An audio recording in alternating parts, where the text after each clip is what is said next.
Her ser vi Aristoteles' geocentriske verdensbillede. Aristoteles blev født i år 384 før vores tidsregning, og han er kendt som videnskabens fader, og han fandt på dette verdensbillede, vi ser her. Aristoteles antog, at universet var opbygget af 4 elementer: vand, ild, jord og luft, og han antog, at jorden var i centrum for universet, og alle de andre planeter og solen kredsede rundt om jorden. Og det er også derfor, det er kaldt det geocentriske verdensbillede. Kirken var også meget glad for dette verdensbillede, da jorden var i centrum, og det var ligesom vigtigt, da kristendommen opstod, og det er højst sandsynligt også derfor, at det her verdensbillede har hersket så lang tid, som det har gjort. Det er Copernicus' verdensbillede. Han var en astronom, og han blev født i 1473. Og som man kan se her, udformede han det her verdensbillede, hvor at solen er i centrum, som jo er rigtigt nok.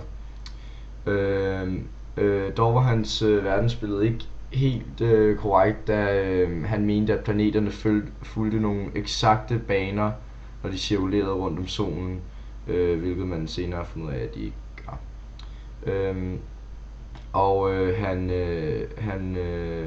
Han blev dræbt af kirken, fordi at hans verdensbillede ikke faldt i deres smag, og hans værker blev listet under forbudte værker, som man ikke måtte læse.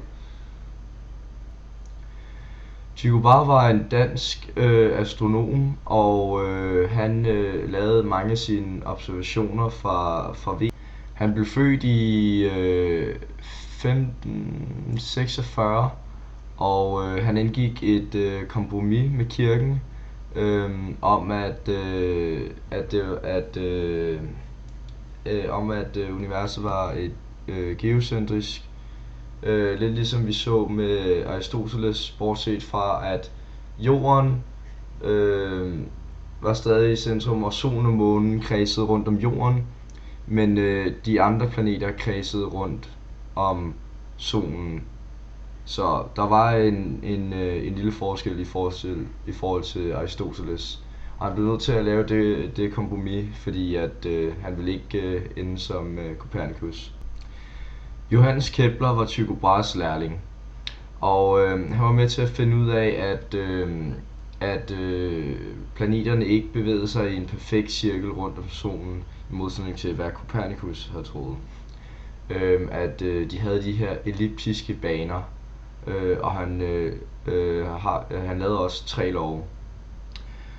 Isaac Newton var en engelsk matematiker og astronom, og det var ham, der opdagede tyngdekraften. Og han fandt ud af, at tyngdekraften, det er når 2 masser er tiltrukket, tiltrækker hinanden. Og han fandt ud af, at tyngdekraften var afhængig af et legemes størrelse og dets vægt. Det var også Newton, der lavede et imaginært forsøg med et eksempel med en kanonkugle, at hvis den blev skudt med præcis den rigtige kraft, så ville den kanonkugle kunne cirkulere rundt om jorden, ligesom jorden og de andre planeter cirkulerer rundt om solen, grundet at den ville få drivkraft af tyngdekraften fra jorden. Tycho Brahe opdagede den 11. november 1572 en ny stjerne i stjernebilledet Cassiopeia.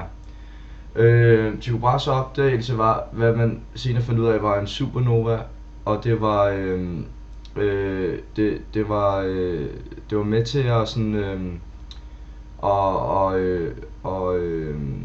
få det her billede af, at universet det var i konstant forandring, og det ikke var uforanderligt, som man førhen havde troet. Dette er Galileo Galilei, og han blev født i 1564 i Pisa. Og han var astronom, og han var med til at observere ud fra sit teleskop, at 4 af Jupiters største måner Lo, Europa, hvad fanden hed, og Ganymedes, tror jeg den tredje var. Jeg kan ikke huske den sidste. Men i hvert fald så var det en meget vigtig observation som Galileo gjorde der. Ja, nu vil jeg gerne lige hurtigt sige noget om nutidens astronomer. Nemlig NASA har fundet 715 nye planeter, og 4 af dem er fundet i en såkaldt beboelig zone. Det vil sige, at de kredser om en stjerne, hvor der sådan, hvor at der er nogenlunde beboelige temperaturer og så videre. Altså steder, hvor der potentielt kan være liv, og som minder om jorden. Så det er jo meget interessant. Yes, afslutningsvis vil jeg gerne lige snakke lidt om den naturvidenskabelige metode. Og den naturvidenskabelige metode starter med en observation af et naturvidenskabeligt fænomen. Og så ud fra det kan man så lave en hypotese. Yes, jeg blev lige afbrudt af min mobiltelefon, det beklager jeg. Men hvor kommer jeg fra? Yes, ud fra den observation man så har begået, kan man lave en hypotese, som man så understøtter med et eksperiment eller forsøg. Og ud fra det her givne eksperiment eller forsøg, får vi så nogle resultater, hvor vi kan konkludere, om vores hypotese skal af- eller bekræftes. Og det er sådan i grove træk, hvad den naturvidenskabelige metode handler om.